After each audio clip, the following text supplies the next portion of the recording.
पंतप्रधान नरेंद्र मोदी सरकारची आर्थिक धोरण दिशाहीन असल्याची टीका अटल बिहारी वाजपेयींच्या सरकारमध्ये केंद्रीय मंत्रिपद भूषवणाऱ्या अरुण शौरी यांनी केली आहे। एका मुलाखतीदरम्यान अरुण शौरी यांनी थेट मतं मांडली।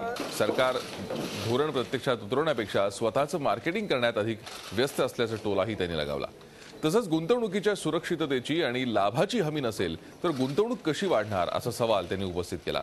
इतर शेजारी राष्ट्रांशी संबंध सुधारले असले तरी भारत पाकिस्तान प्रश्न आपण सोडवू शकतो या अति आत्मविश्वासाने मोदी सरकारची फसगत झाल्याचंही शौरी म्हणाले। मोदी सरकारच्या वर्षभरातील कामगिरीचा आढावा घेताना ते म्हणाले की सरकारचा कारभार काही बाबतीत चांगला असला तरी आर्थिक चित्र पालटण्याचं आश्वासन मात्र पाळलं गेलेलं नाही।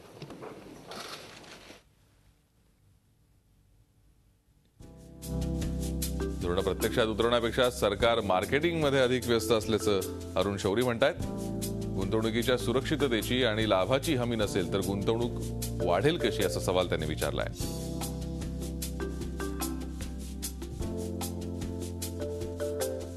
नरेंद्र मोदी, अमित शहा आणि अरुण जेटली हे तिघेच आज भाजप चालवतायत। मोदी सरकारची आर्थिक धोरण दिशाहीन असल्याची टीका अरुण शौरी यांनी केली आहे। झी 24 तास रहा एक पाऊल पुढे।